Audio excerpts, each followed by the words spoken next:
All right, and we're back for another episode of the Lakers Fast Break podcast. It's Gerald Glassford coming right back at you here from Lakers Fast Break. Inside Sports Fantasy Football, Game Source, and also Pop Culture Cosmos. We truly appreciate everyone out there listening to all of our great shows, and if you can, please give us that 5-star review on Apple Podcasts. Plus, if you can like, share, subscribe, follow, tell a friend about us. We can use all the help and support we can get here at the Lakers Fast Break because we feel we're one of the best, if not the best, Lakers podcasts out there. So if you want your best information that's out there on the NBA and Lakers, just go ahead and pop with us each and every time out right here at the Lakers Fast Break podcast. And also make sure you check out our friends at ThriveFantasy.com or download the Thrive Fantasy app to your mobile phone. You can go ahead and be part of the fun and action today for daily fantasy sports betting and player props on the NFL, PGA, NBA, esports, and so much more. You can go ahead and check it out today, thrivefantasy.com. And with your first deposit, just type in the code LFB and they'll match it dollar for dollar up to $50 as long as your first deposit is $20 with our friends at Thrive Fantasy. Oh, whew. That's all I say because first quarter of the game today against New Orleans Pelicans didn't look so good. Looked like they came home and had, they were just having this laissez-faire attitude and whatnot. And just didn't look like they were all into it. They're back home, getting some home cooking. Maybe stayed up late last night, eating all that home cooking. But you know what? Second half, down by one, kicked it into gear.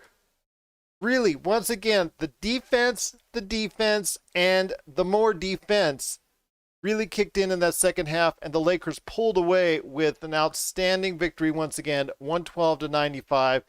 And here today to talk about what's going on with the game, first off, is my good friend. He is the mastermind behind Lakerholics.com. It is a good man indeed. I know him as Tom Wong, but you know him as Laker Tom. And Laker Tom, not only will this chocolate milk taste good today, but the fact is because of you and your awesome wife, I get to go ahead and bite the head off this gingerbread man today, right now. In fact, I'm going to do it right now. Ow.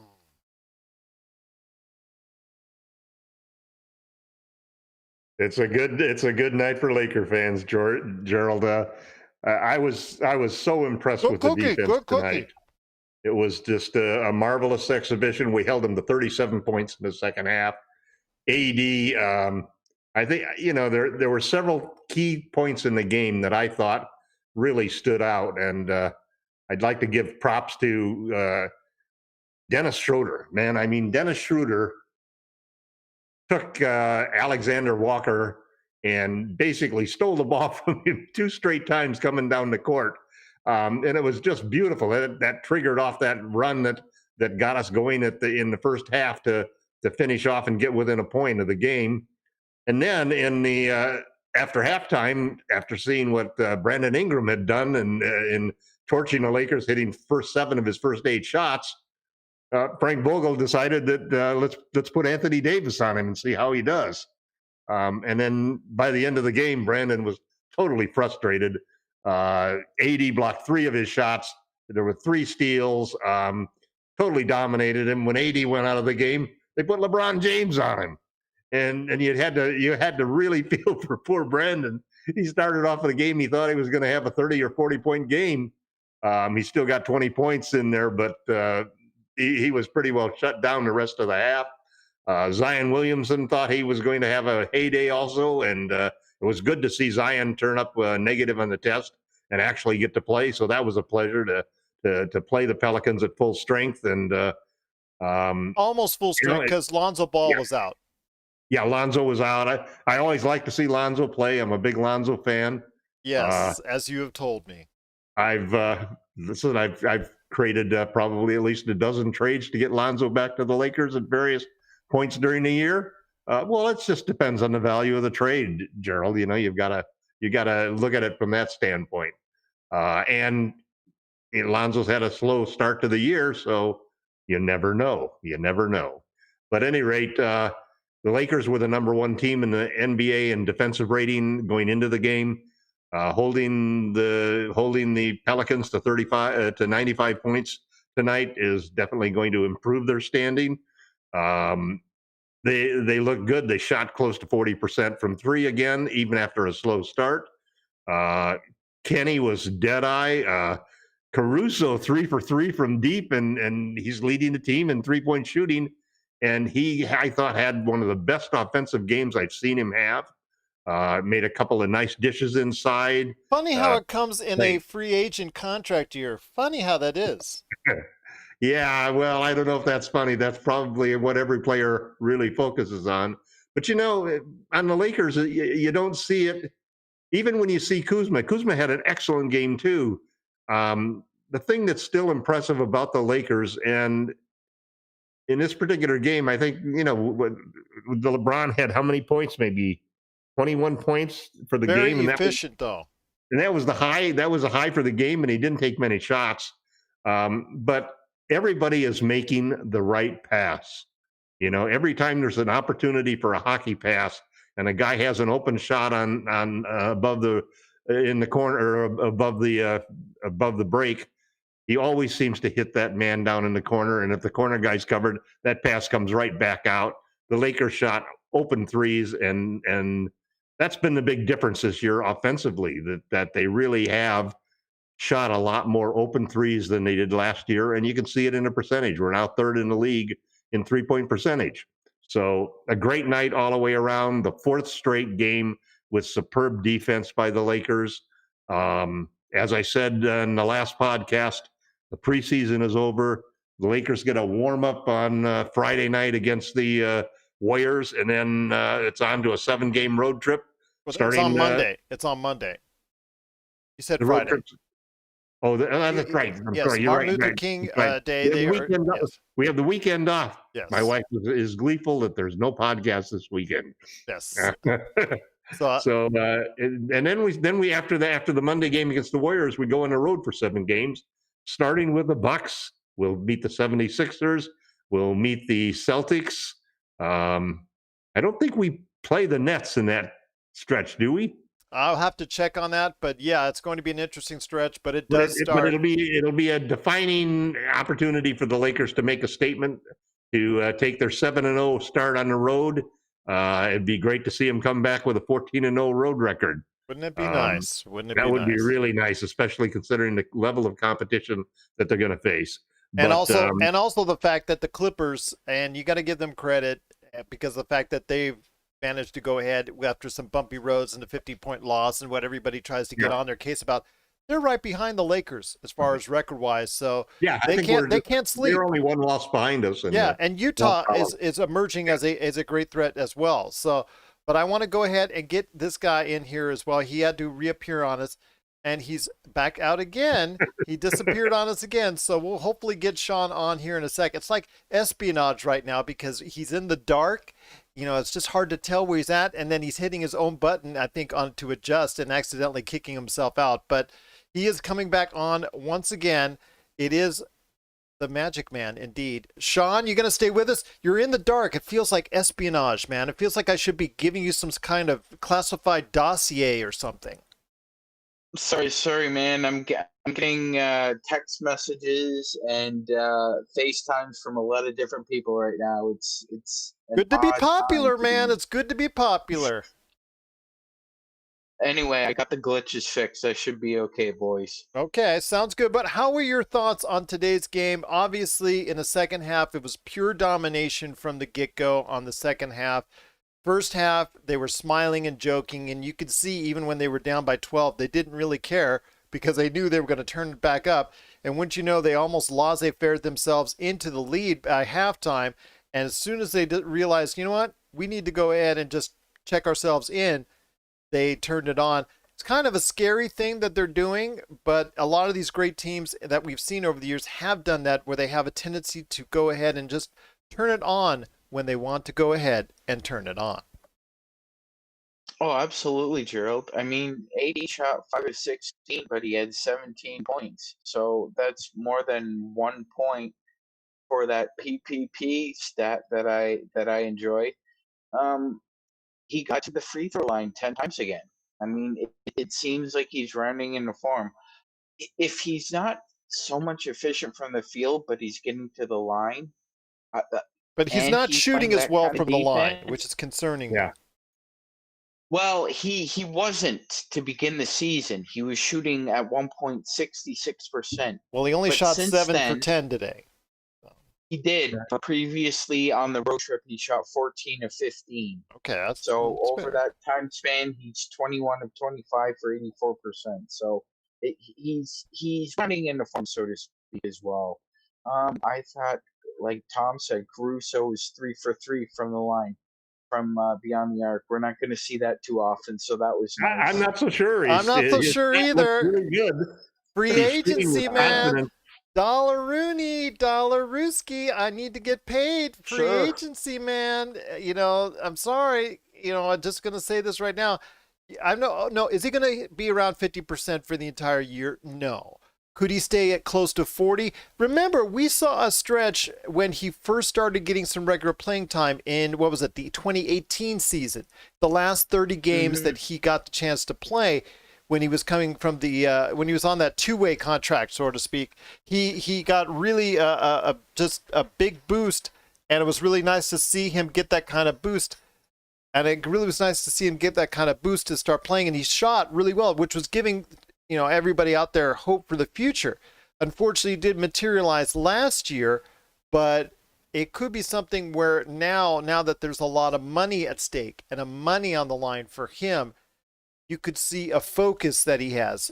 I mean, obviously you should do it just because of the fact you're winning, but these players, man. These players when it comes down to the contract year, when it comes down to the money, if that extra little focus seems to help. And this could be the only time he ever gets paid and paid well. I actually think that's an insult to Alex because that's just every NBA player. That's Laker Tom. Yeah, but Alex isn't every NBA player. I think he's a guy who understands, and this is kind of an important point. I think he's a guy who understands that his contribution to the team comes from a lot of different things, but it's not necessarily scoring. No, I know what I'm saying. If there was a player who went out there in his contract year and didn't hoist up shots in order to try to make more money, it would be Alex Caruso, in my opinion. Yeah, because he's not scoring. I attribute his better shooting this season to one simple fact that he is totally waiting and taking only wide open threes in rhythm. And he's doing very much what Kuzma's doing, which is generally, and Kuzma's not doing it as well as Alex is doing, but Kuzma, what's really improved for him is the shot selection of not taking contested threes, not taking threes where he doesn't have his feet set, not taking threes off the move, instead catch and shoot threes that when you're wide open, which are the highest percentage shots you can take. And if you looked at all three shots that Alex can tonight, they were all shots where he got a perfect pass right in his shooting stroke and really let go of the ball perfectly. And he got nothing but net on all three of them. So I'll disagree there with you, Gerald. I think that Alex Caruso isn't doing it for the contract. I think it's because I'm just saying there's an improved playing the best basketball of his career. I'm just saying there's also an improved performance issue because there's extra motivation. And when there's extra motivation of possible millions on the line, which could be the difference from him, who doesn't score a lot. 3 years, 30 million is what he's going to get. Yeah, but this could be a player it won't matter how much he scores to get it. But then again, if his role on the Lakers declined, or if his role on the Lakers were to be circumvented so much by THT or other players, whatnot, that he wasn't getting any time, then you would see a lot of money lost from what he had earned in the playoffs over the course of the playoffs last year. But I don't think what you're saying is true about. I'd say what you're saying is true of 19 out of 20 NBA players. I mean, Christian Wood, but that 20th NBA player is Alex Caruso, man. But Christian Wood is the same. It's the same deal. When did he finally put it all together? When did he finally put all those pieces together? Right. Okay, Well, just also before. when he got playing time, that was the big thing for Christian. Yeah, but still, there was a lot. I mean, he's had his chances to go ahead and compete for jobs, and he had passed until his time finally came where he could go ahead. And yes, he did get time, the opening did pass up, but it's not like he's not been in NBA camp before. He's been in True, but 6. he's also not the selfless player that Alex Caruso is. And that's true. And teams will see that because they see Alex as a glue guy, as someone who's going to be able to connect the dots for all these teams. But Sean, I want to get back to you because I know you haven't had a chance too much to speak already. And I still feel like giving you a classified dossier. I don't know why. Maybe it's because you're just in the shadows and you feel like just look all CIA-ish or whatnot. There you go. There you go. But insert, what's the Condor movie with Robert Redford, but, going way back. But love that. 3 Love days that. of the Condor. Love that. Yeah, there you 3 go. days of the Condor. I saw that the other night.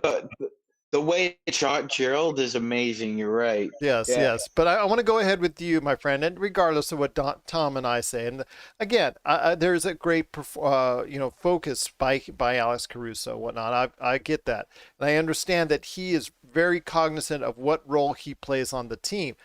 But you've got to be focused as a player to realize Caruso's not just starting out in the league. He's already in his mid-20s. This is for him coming up upon his maximum value as a player. If he's going to go ahead and get a contract now, it's got to be right now. And there's just no two ways about it because 1, 2 years, 3 years down the line, he's not going to be able to consistently get those big money deals. So for him, like Laker Tom saying, 3 years, $30 million. If he gets something like that out on the open market, or if the Lakers re-sign him for that, that is his biggest contract ever, or at least going to be darn close to it. Sean? I agree 100%, Gerald. Agree 100%. Alex understands his role, plays his role very well for a player of his age, his skill set, and like when it comes down to defense and effort, it's all about will, right? That's what we were taught growing up. That's what you're taught when you're coached. And Alex has the will and the want. He does, and that pays dividends in the end. However, there is a correlation between giving him more minutes and seeing a decline in that production. And it's not necessarily his fault, like you said, Gerald. He has a medical issue. I believe he has. I'm not sure off the top of my head. I know he has a medical issue. You're right. He's in his mid-20s. If he plays around 20 to 25 minutes a night, that's the best Alex Caruso you're going to get. And if he's shooting 3 for 3 from deep, and he's playing the kind of defense that he usually does, then that is worth 3 for 30. Yeah, absolutely. And you're going to see him out in the open market if he continues to play this well for the rest of the season. He's going to be out on the open market, whether it's the Lakers or somebody else, and they're going to pay a very big price for him because they want that type of guy on their team, because it's already proven once already that a guy like that on the team, not only was he not the internet joke that some people made him out to be, not only was he not a Twitter fantasy, he turned out to be a very solid contributor on a championship team, and that's what you want if going forward. I mean, just think of Alex Caruso on the Brooklyn Nets right now, or on the Milwaukee Bucks. What kind of contribution he can make to that team as far as putting them in a position for a championship. I mean, he is that kind of glue guy that you could see making that small but vital difference in order from champion to just contender in the NBA. And segueing, and to me, go ahead. Yeah, no, you're right. You're right, Gerald. To me, that would be the issue there with him going to, say, Milwaukee or Brooklyn. If he won them help them win a championship, he'd never have to buy a beer in Milwaukee again. Well, I'm just saying, it's just he brings the intangibles. Go in LA, man. What do you can't get better than that. Well, he's a player that brings you intangibles, and he brings to you more than what you see on the score sheet. He brings to you something more And that's why he's been able to click. And we've seen as fans, that's why he's become such an endearing player to Lakers fans, because they see the value that he brings to the team. Other people were just confused out there last year why he was so high on the All-Star voting, why he was being called Alex Caruso the GOAT and all that stuff and blah, blah, blah. And yeah, it's a little bit overdone and overblown, but it comes out of the appreciation for what he brings to the team. And obviously, we've seen that already. So, Alex Caruso, like I said, is now playing at a high level. And if he can consistently do that over the course of this year, not only will it lead to good fortunes for the Lakers, but it will lead also very good fortunes for him.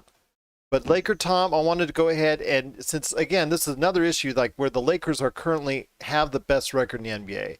And there's no question that they're playing at the very best right now of any NBA team. But the margin right there it's there, but there's still the Clippers won by 38, probably cementing Luke Walton's departure out in Sacramento any day now. I mean, it's not just a small little fire. He's not on just a hot seat. It's like a bonfire he's sitting on right now in Sacramento. So you can just count the days before he leaves. But losing by 38 at home to the Clippers. The Clippers had another strong second half.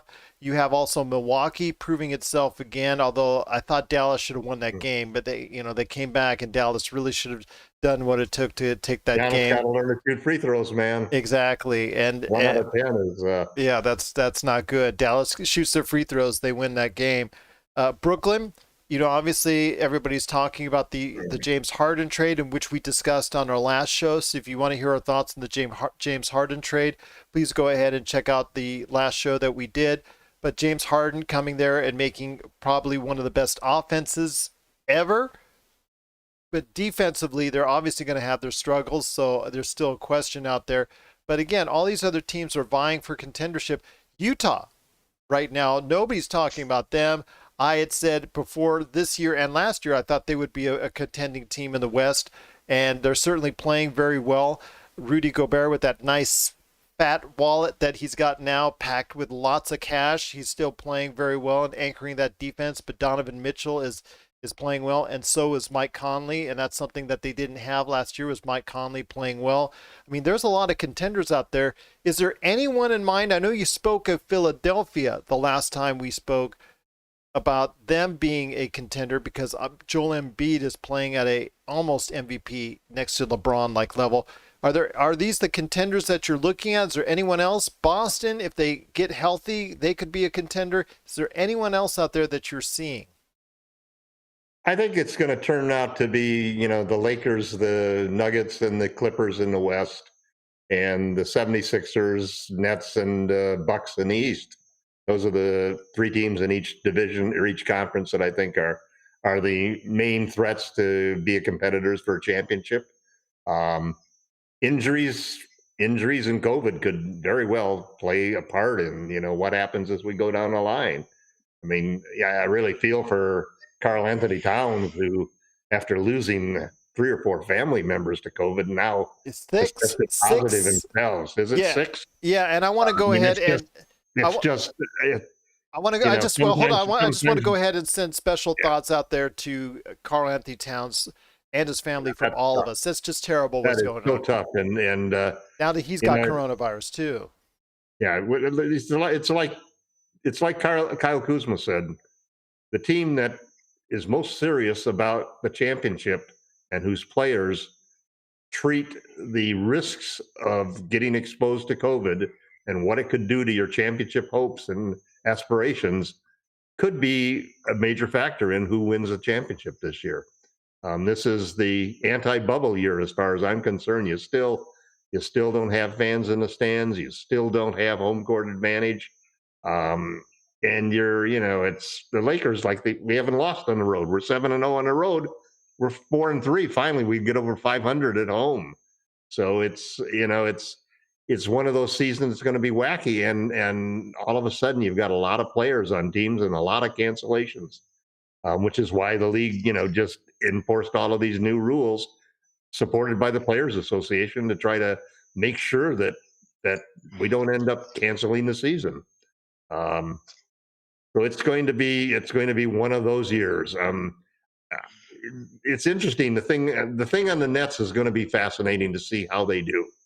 And you watch the struggles that Milwaukee is having at, when the free throws didn't get shot, and even tonight watching, Zion, the Lakers did a great job contesting shots at the rim, and all of that early talk about how we were going to miss JaVale McGee and Dwight Howard and the rim protection. We're blocking more shots now than we did last year at this point in time, and we have a higher ranked defense, and we're allowing fewer points. And it's a totally different type of defensive orientation that we've taken. So, you have to give Frank Vogel and the coaching staff, as well as the Lakers front office, great credit for the job they did in the offseason and the job the coaching staff has done getting this new defense implemented and the team off to a good start in another unprecedented season that has so many challenges that we've never seen before. So Absolutely. you got to be thrilled as a Laker fan where we are right now. The team is really hitting its stride, and if we can keep it up, I think we have a good chance for a wire-to-wire win in our 18th championship. Still a long way to go, but time is flying because we're past the 20% mark of the season at this point in time. We're moving on now toward getting close to maybe a quarter of the season, and then before we know it, it's going to be a third of the season. And the way that we're playing and the depth, the ability to, like tonight, Talen Horton-Tucker was the guy who basically sat out a game. Basically, he got in at the end just when LeBron and AD went to the bench for a little, final rest and so forth. But the Lakers have discovered the key to load management, which is basically blow out the other team and make it easy, and those moves that Rob Pelinka did to bring in Harrell and to bring in Schroeder and to give us some more depth. Again, we had, I think this is the third or fourth game in a row where we've had 6 players in double figures. That's a pretty hard formula for other teams to handle, especially when you play the kind of defense that we play. Absolutely. Sean, I want you to go ahead and interject in here. Is there some teams that you're concerned about more than others? Obviously, we haven't gotten a good beat yet for Brooklyn, and we won't for quite some time. I mean, their first game that they're going to play together will most likely be on Martin Luther King Day on Monday, but we will not see. Yeah, we will not see the full fruits of that labor until about maybe mid-February, probably before we actually go ahead and see them gelling as a unit. But I want to go ahead and ask you in regards to some teams that you feel are going to compete at a level that should at least make the Lakers look back and say, you know what, this is a team that if we don't play the right way can contend in the Western or Eastern Conference. Yeah, Gerald, I just have to piggyback off yourself and Tom and everyone on the jump and NBA inside the NBA. No, you don't have to piggyback on the jump, year. man. That's okay. They get enough pub as is. It's a wonky year. You look, I've been watching the NBA playoffs. My memory serves me for about 30 years, so I've seen a lot. I've seen a 62-win Sonics team lose to 5 games to the Nuggets. I remember Dikembe Mutombo clutching the ball. I remember an 8-seed Golden State team defeating a 60-win Mavs team, and Dirk looked like he's seen a ghost. So I see a team like the Pacers, or possibly even a team like Phoenix disrupting somebody's season, depending on who you're matched up against. I mean, Miami and Indiana could disrupt the Eastern Conference because Miami's going to go through a couple winning streaks themselves, and they're not going to find themselves in the play-in tournament. They're at least going to be that 6th, 5th seed. And if you're playing an Indiana Pacers with Sabonis and Miles Turner, that can wear on you in 7 games. And even if you survive a series like that, Gerald, What if you have to play a Sixers team the next round, or you have to play a Nets team the next round? If you're the Bucks, do you really want to see the Pacers in the first round? I wouldn't. No, and that's something that we're going to have to keep on continuing to focus on. But yes, the Pacers, who've played pretty good this year, have deserve a lot of credit. And now that they have Karis LeVert and don't have the disgruntled Victor Oladipo in town, that could be something very beneficial for them. I'm not sure if it's going to be a perfect fit because he's not the lights out shooter that you want. He's a scorer and is going to need the ball. But then again, TJ Warren being out of the lineup for pretty much most of the season, from what I understanding. I don't think it's a season ender, but I think it's most of the season he'll be gone. That should pick up some of the slack scoring wise for them. It's just, will they have enough efficiency and also shot making ability from the outside? We'll have to wait and see. But I do like Indiana as far as a team that could surprise in the East. In the West, I know a lot of people are picking Phoenix, who are still at or near the top. I mean, they're still very competitive out there. Again, I don't think people should sleep on some teams that are out there like Golden State. Whenever you have Curry, you're just going to go ahead and could be susceptible to a 50-point Curry barrage at any point in time. And then you also have, again, Utah, who I think is a team that you just should not underestimate. I know Laker Tom mentioned Denver and Nikola Jokic. Even though that team has had its ups and downs, I think that's still Nikola Jokic is having a tremendous season, and again is the center that's, since I think Wilt Chamberlain, I think I mentioned it last week on the podcast, that he is the first center to be leading the league in assists, and if he continues to do so, that could possibly be the case. But okay, Mr. Historian, I must be wrong on something with your hand up. No, you're absolutely 100% correct. I just wanted to piggyback. Campazzo is my new favorite player in the NBA. That guy is so much fun to watch. His passes are brilliant, and he plays a hard-nosed kind of defense. He's my new favorite player in the NBA. Well, that's something, again, they've had their ups and downs because I know that getting rid of several of their top defenders has taken a bite defensively out of that team. And now they've taken a mentality that a lot of these other teams have. I'm talking about Portland. I'm talking about Brooklyn. I'm talking about Milwaukee in a sense as well. A lot of teams are out there that now say, you know what, we're going to try and outscore you. We can't defend you the way we used to, but we're going to try and outscore you. And that is a recipe for disaster as long as you keep on trying to hold on to that. So that could be a lot of issues. And the Lakers early on were falling into that. But now, again, it took AD and his tirade to go ahead and start this defense, but it certainly kicked into gear. Go ahead, Sean. 5 in a row, Gerald. 5 in a row. Well, that's great. Still counting. But it's still counting, but they got to keep it going because these teams are still breathing down their neck. I mean, the Lakers only have a 1.5 game lead, I think, at this point in time over the rest of the NBA.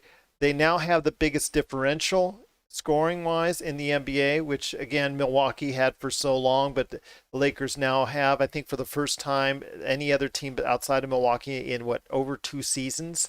I think that's the case. So that's a great sign for Lakers fans that they're doing some of the things that we asked about last year, Tom, about winning big, about keeping that score up, allowing LeBron and AD the time to rest, playing a type of rotation that's going to make sense. These are some of the things that they weren't figuring out during the course of the season, Tom, but they're sure figuring it out now, and that's what I like to see the most. That's why I have more confidence now than I did at this time last year, or this point in time in the season in 2019. I have more confidence now in this team right now just because they've figured things out a lot quicker than they did in 2019. Yeah, it's really a testament to how quickly. I mean, last year everybody was amazed at how, with all of the new people coming in, AD being in there for the first time, how quickly the Lakers seemed to gel, and everybody was really impressed with the charisma and the chemistry from the bench and so forth. And they really started to develop a culture for defense. What's kind of amazing to me is that, and we are only, 14 games into the season, but what's amazing to me is that This year's team is so much more confident when LeBron and AD are staggered and one of them is on the floor and one of them's on the bench. And it's because of the depth that they have with the other four players that are on the court. So you don't ever feel like at times last year, there were lots of times during the game, and maybe as much as a third of the game, where you really felt the other team maybe had a better five on the court than we did. We still maybe had the best player with LeBron or AD, whichever one was on the court, but the supporting cast was nowhere near as strong last year. And you and I would go to town. We would go and battle at each other, and I would try to convince you of that, but you did not want to believe that. Well, you know who, for example, last year, at this point in time, KCP was being ravaged. He was called KFC. You had Danny Green always being ravaged as not being able to hit it. There were questions about Caruso, because the GOAT stuff really didn't happen until later in the year. And Kuzma naturally was off to a terrible start because he was coming back from an injury. And yet we got off to a 25-3 start, and yet Twitter was just ravaging the Lakers reserves. This year, you don't hear this about anybody. I mean, Kuzma still gets it. Yeah, Kuzma still gets it, but not really when you look at what he's doing and how he's contributing and what the players and the coaches think of the job he's doing. He's doing a great job. You look at who could be maybe the most disappointing guy, Matthews maybe. I mean, but Matthews is one of our top 3-point shooters now. And I watched him tonight play just terrific defense on JJ Redick. He shut JJ Redick down. Redick could not get the only shot that Redick made was that wild, crazy three that he made flying out of bounds on the right side, late in the game. But other than that, Matthews was in his jersey all night long. He just could not get a stationary three to shoot the whole night long. Kuzma's finding ways to impact on the game outside of his shaky shooting. His shooting is going to come and go. I think people are just going to have to be inclined to go ahead. He's going to be very streaky. That's just the way he is. I think he's going to get better and better simply because we're getting more open shots. The reason we're shooting 39% is because of open threes. Yeah, I mean, Kuzma is shooting great. I mean, 3 for 4 from three-point lane, but every time he tried to go inside, that was an adventure that unfortunately he was not able to pass. But 13 rebounds tonight, a very solid performance for him on that end, and of course some pretty good defense as well.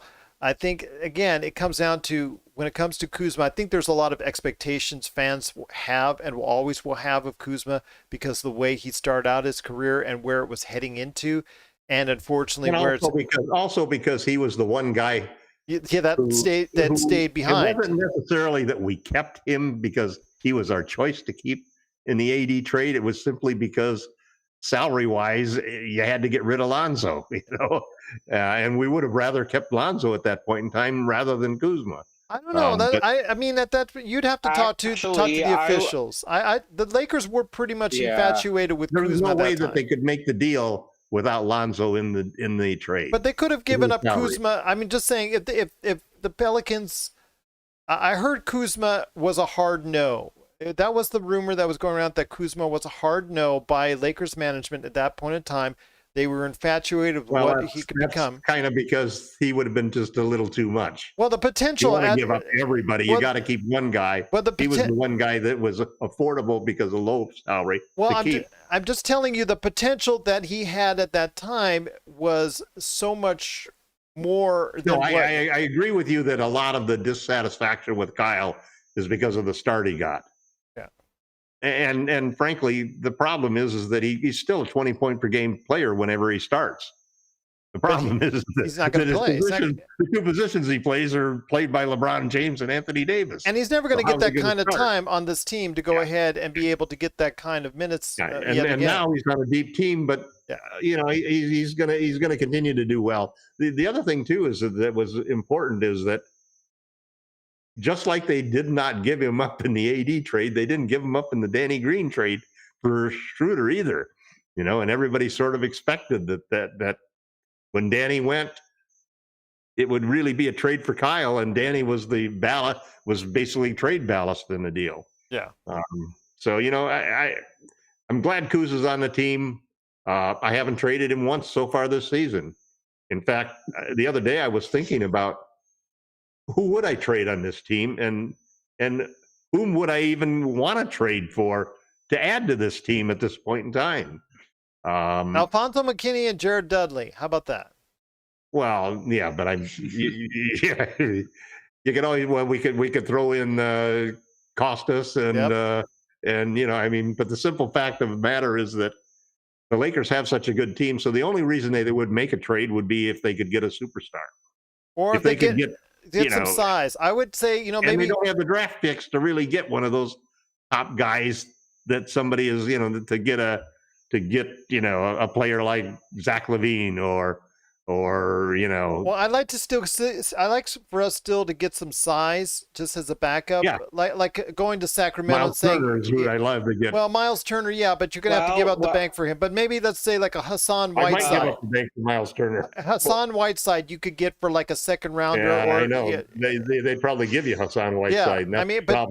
Yeah, but Hassan Whiteside could block some shots or do something in the pitch for 10 minutes if you needed to. In case you got into foul trouble. I mean, somebody with experience like that. Again, we've talked about Dwayne Dedmon, but he's still out there. So here's a question for you, Gerald. Do you think we're going to make a trade? I don't know. That's a good question. Or try the buyout market again. I think they're going to weigh who is coming out on the buyout market. I think when it comes down to what I talked about with San Antonio, they're going to look at those assets to see if they're going to be traded. If not, those individuals might be up for buyout market purposes. Magic Man, go ahead. Gerald, I think Michael Jordan and I was going to say Michael Jordan would be a great trade if it was 20 years ago. Can we get the younger version though instead of the Wizards version? Yeah, that's true. They have two bigs who have expiring contracts: Cody Zeller and Bismack Biyombo. Again, let's move on. Yes. So those are going to be the options, though. The Cavaliers. I'll take Whiteside. Andre Whiteside Drummond. is an all-star compared to those two. Do not even go there. Whiteside can. Oh, I agree. Whiteside can catch the ball. We can still trade second-round picks. I wouldn't mind trading 2 second-round picks for Robin Lopez. Yeah, he's a big body. He helps. I actually think that I'm not so sure that the Lakers really think that they need another center. Well, I think because there's a philosophy that they've adapted with their defense. Well, they got rid of the drop coverage that those types of centers can only play. Yeah, but let me say this. Hold on, guys. Let me say this. When Zion took out our entire power forward force today, and it looked like for a second there that he would not only knock out one, but 2 players in Montrezl Harrell and also Markieff Morris. You're lacking size if those 2 are out of the game. As soon as we put Anthony Davis on him, that shut him down. Yeah. Anthony Davis shut him down. Anthony Davis shut Brandon Ingram down tonight. Go ahead, Sean. Gerald, I was also going to say we also haven't seen Anthony Davis or Harrell and or Marc Gasol against Utah, Rudy Gobert and Derek Favors. We haven't seen the Mavs with Kristaps and Boban. Boban is a horrible matchup for Montrezl Harrell. That was a bad matchup in the bubble. He made him look silly at times. Yeah. So it's going to be interesting to see how we match up with these teams and if we do need another big. Because like we were talking about, Joe, like you said, if we play Utah, if we play at Denver, we're going to need another big. Yeah, but it's going to be Gasol who plays. It's going to be Marc Gasol who's going to guard those guys. Gasol's numbers I actually saw the other day. Gasol's numbers against Embiid, for example, are terrific. Embiid's never shot very well against him. His average is down below him. Everything that he does against him has been throughout his career difficult.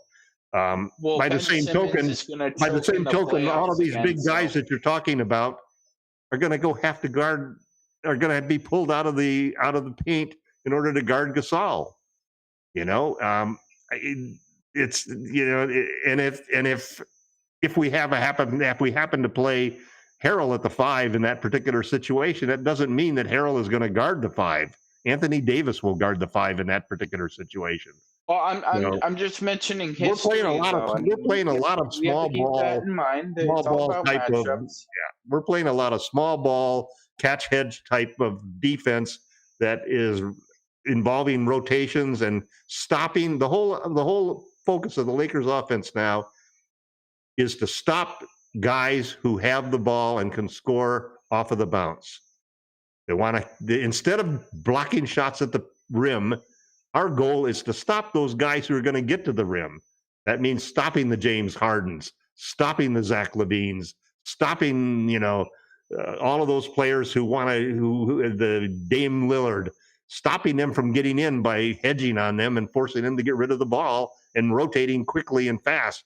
And we end up with a better average at the rim, a better defensive situation then, because there are fewer shots taken at the rim. And that's exactly what the stats are saying about the Lakers defense today. Again, I still think when it comes to foul trouble or injury, it's going to be better for the Lakers to have and add a big man. Again, they still have only 14 slots right now, so they still get that magical slot. So that's still something to think about. You may well be right, but I think that there's a good chance that they will look more for a wing defender as the 15th player. I know, but those are hard to find. It's easier to find a big man than it is to find a wing defender. You got to admit that. The wing defender are going to have much bigger benefit to this team defensively than having another elite defender. If, for example, if Trevor Ariza became available and Hassan Whitehead was available, I don't have a doubt that they would take Ariza before they would take Whitehead. Oh, I'm sure they would. But you got to ask yourself, where is Ariza at in his career right now? So many injuries. He hasn't played a lot over the past 18 months. You kind of concern yourself that could you be getting another J.R. Smith or Dion Waiters on your hands? But also, that Whiteside is not a guy who is a great chemistry team man. No, but he's got a bad reputation for. Sounds like Dwight Howard, doesn't it? Yeah, but Dwight was pretty motivated then. So could Hassan winning a championship kind of motivates these players? Yeah, well, listen, you can say that there are some guys that you can't put on the Lakers who are going to change their spots. Oh, we said that about Dwight, and look what happened. But go ahead, Sean. Yeah. Okay. Yeah. I think that came from you. I could go back in time to our first podcast. Listen, I loved what Dwight did. I was glad to see him leave. Okay. Because I just believe in playing a different style of basketball. The style of basketball we need to play in the playoffs is a lot more of stopping the number one scorers. Okay, Sean, I'm sorry we interrupted you, my friend. I know you're getting that angry all about that. I want you to go ahead and tell everybody out there what you think, my friend. So go ahead. I was just going to say that, we're not going to get the George Hills of the world, Gerald, at the trade deadline. George Hill's not going to get bought out. Sam Presti wants a first-round pick for George Hill. If he shoots close to 50% three-point line, that's what he's going to get. In the Eastern Conference, I'm just thinking right now, like Tom was saying, the Lakers might. I'm just spitballing here again, but I mean, if Bradley Beal did become available, the Lakers couldn't offer draft picks, but they could offer a myriad of players that might interest the Wizards in some way, shape, or form. There are a couple other players perimeter that we could use, but like you said, Gerald, we don't have the assets to attain them. And you couldn't get Bradley Beal. I mean, we just don't have. You see what it took to get James Harden. It's going to take something near that. I agree. I'm just saying the Lakers could offer the Wizards an intriguing deal of players, not picks. Yeah, but see, the thing is, for Beal, you want players and picks, and that's these days. I mean, the Harden trade proved that you can get then both. We'd be the Nets. Who wants to be the Nets? I'd rather be the Lakers, frankly. Yeah, the Lakers right now, I think, have the better team still than the depth. It's depth that's going to. Just look at here's your perfect example. Look at the Warriors today versus the Warriors 2 years ago. I mean, it was defense. They won those championships with defense. Right. The first And with incarnation depth, they had Iguodala, they had Sean Livingston, they they had had Sean Livingston, Yes. they had a great depth of lineup on that team that played defense and had camaraderie. The Lakers are the modern version of what they were. They're today's version of the Warriors. Well, go ahead, Sean. Lockdown defense and great Gerald, offense. I was gonna say the first incarnation of the Heat didn't win a championship, but they got to the finals in the first year. I half expect the Nets to do that. That's a young LeBron, though. I think that's the only reason why they didn't. I see the same KD I saw before the injury, don't you, Tom? Pardon? I see the same KD before the injury. Yeah, he looks like the same KD. He doesn't look like an injured guy coming back. No. Yeah, so of course it is early, but now, are they really going to play him at the 5?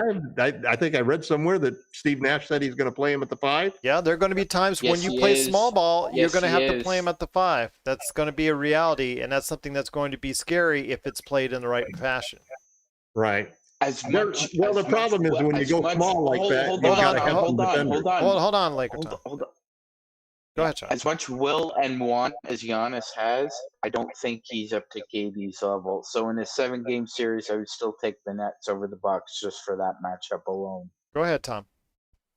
I tend to agree with Sean that I don't think the Bucks are going to come out of the East. I think the 76ers are probably going to come out of the East. Well, I had picked Brooklyn before the start of the year, and that was before the Harden trade, and I think I'm going to stick to it. I think I'm going to stick to it.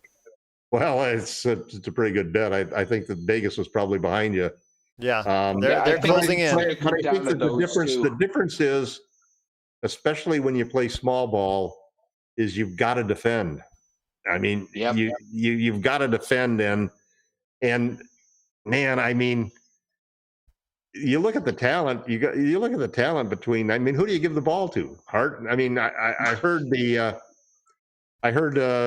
I was listening to Sirius XM the other day, and they were talking about the trade, and I can't even remember who was the analyst who was basically coming out and saying that the solution has to be for Harden to play point guard. Correct. And not to be a scorer, but to be a passer, because he is a much better passer than, and so he's the 1, and Kyrie's the 2. And KD's the 5. But I'm not so sure that KD can handle KD has some of the same problems that AD does in being a pure 5, in that he just doesn't have enough in his back pocket to play against a lot of the guys that play down there in the paint.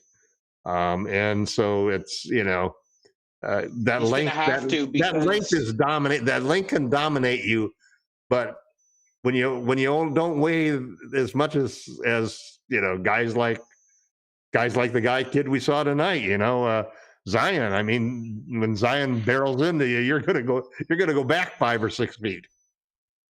Thanks, Gerald. The way I kind of see it is exactly what the analyst said, Tom. It's the offense is going to be run through James, and it's going to be KD at the end of the game. Yep. He's going to be the guy in the fourth quarter. That's the best potential for this team to reach the finals and give the Lakers or the Clippers or the Nuggets or the Mavs however they can handle it. Because, if you look at their damn usage rates, my God, they're like in the top. I think they're 3 out of the top 5 all time. Right, they're all well into the middle 30s. Yeah. Now, the one that thing equals 3 guys for 100%, which means the other 2 guys never touch the ball. The one good thing they have coming, and this is the one argument that I've heard that says that this could work, is that James Harden has failed every time another superstar has come to join his team. This time, Harden is joining their team, even though it has only been their team for 14 games, which is a stretch to say that that's their team. But he's going to KD and Kyrie's team. And so the one hope there is that maybe he won't be satisfied with passing the ball. But, his passes always come after pounding the ball on the ground for 15, 20 seconds, So I don't know. I don't think it's going to work. And then I there's do. also just the volatility of the volatility of the Eagles, I think, is going to eventually, and the lack of defense. Those are the two things that Well, are really going to hurt them. can I ask you guys a question? Did you discuss the idea that more than being a big three, James Harden was more of an insurance policy for the Yeah, in case Kyrie Yeah, Kyrie situation? Irving, yes, we discussed that. In case the volatility of Kyrie Irving and his actions, because he's just so out there, you never know what to expect with him. or there was the alternate theory that they were really sort of like how teams will draft somebody and hide him in Europe for a year. They were really hiding him, and the only reason that he was, had pulled this whole stunt of not showing up was so nobody would want to say that the only reason I'll trade you Harden is if you give me Kyrie. Well, I'll tell you what, it's going to be interesting to see how it plays out, and over the course of the next few weeks, we will see how Brooklyn develops as a team, as a unit. We'll see if they do mesh or if they do start to get, fighting back and forth and egos come into play. So we'll see how that works out itself out and see if they will be a true contender for the NBA title or at least the NBA Eastern Conference is concerned.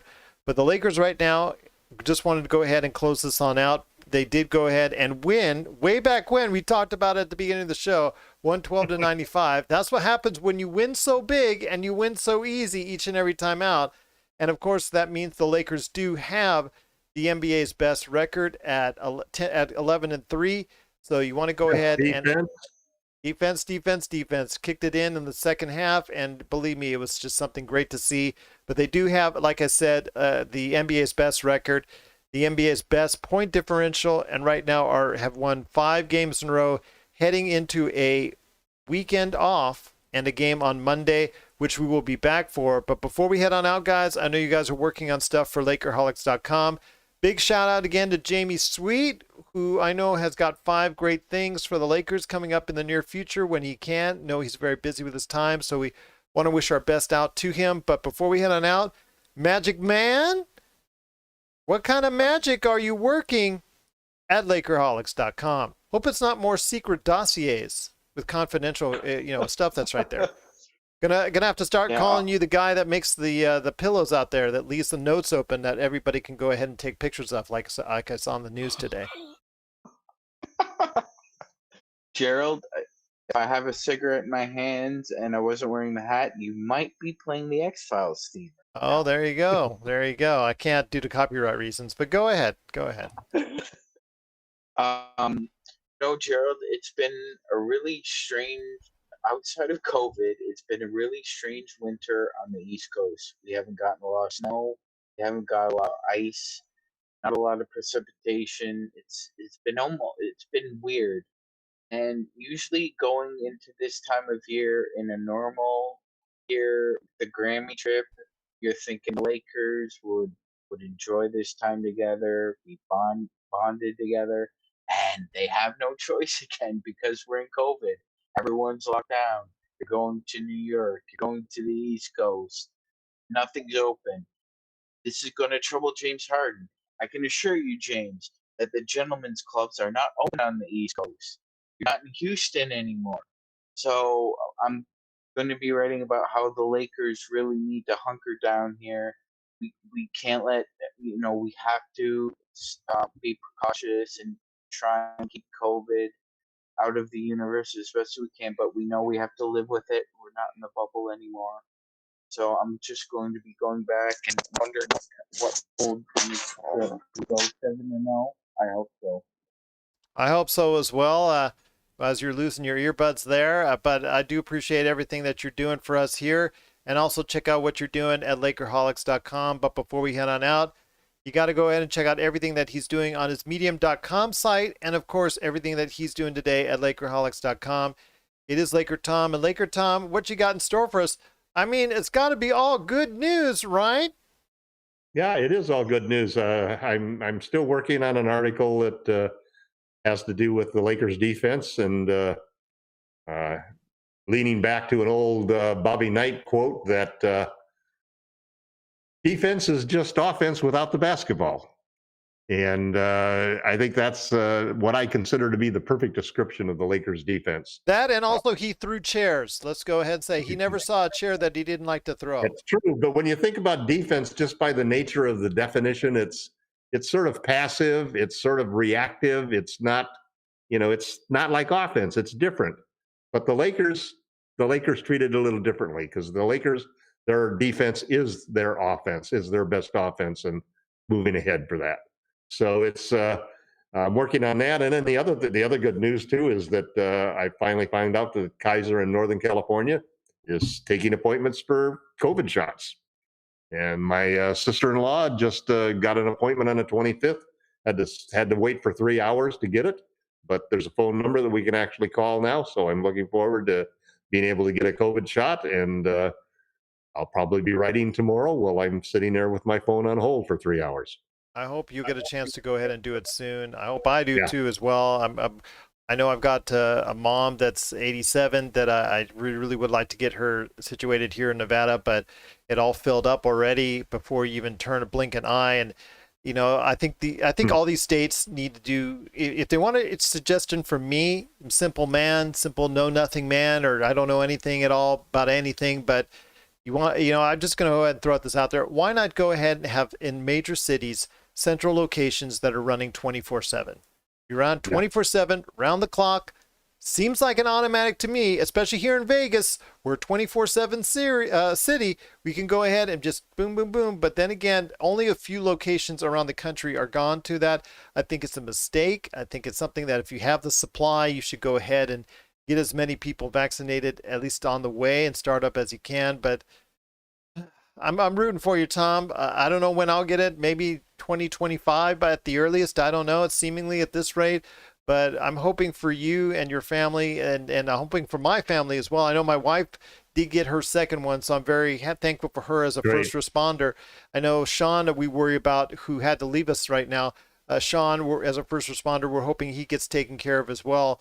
He has to interact quite heavily with individuals that could possibly have it and transmit it easily to him. So again, we're just rooting for everybody out there, rooting for your continued health. We see what the damage it's doing out there with the coronavirus, as far as not only on our lives, health-wise, with our families. We see, again, with all of our prayers and thoughts with Karl Anthony Towns. I mean, the fact that he's got it now after all that it's done to decimate his family is truly saddening indeed. Heartbreaking. And it is heartbreaking, just absolutely heartbreaking. So our prayers and thoughts are with him.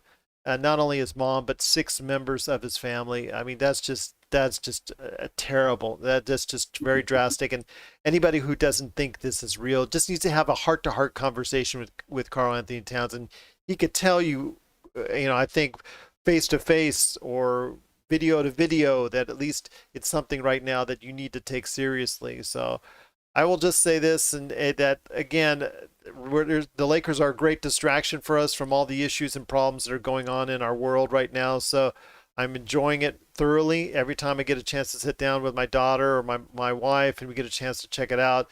So I'm very grateful to the league, the NBA. I know they're trying everything that they can, obviously for monetary reasons for why they want to go ahead and continue what they want to continue. I know that the games are being canceled in some form or fashion with some teams, but I'm glad what they're able to go ahead and continue the season, and I'm just looking forward to seeing more great games.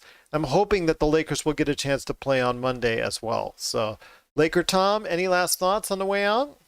Yeah, good win tonight, Gerald, and have the weekend off, and hopefully we'll get some writing in, and looking forward to the game on Monday and Dr. Martin Luther King's holiday.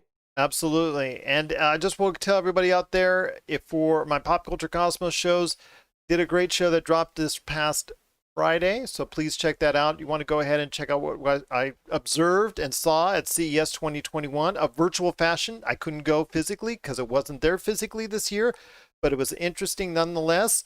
Plus also as well, we talk about Star Wars, Marvel, and so much more. Plus, for Monday, I will have a full review of the first 2 episodes of WandaVision on Disney+, so hopefully you get a chance to check that out indeed. But Laker Tom, another big win for the Lakers. This is getting old habit, but I like this habit. I like it when they do it. 112-95 victory over the New Orleans Pelicans. Let's keep it rolling, Lakers. Let's keep it rolling, like the song right there for you. Hoping they'll continue that on Monday to celebrate Martin Luther King Day and remember and honor a great man indeed by winning, hopefully, on the late game against the Golden State Warriors. And we'll be here post-game for you talking about all the great games on Monday, plus also as well, hopefully, another Lakers win. Hopefully, another Lakers win right here at the Lakers Fast Break Podcast.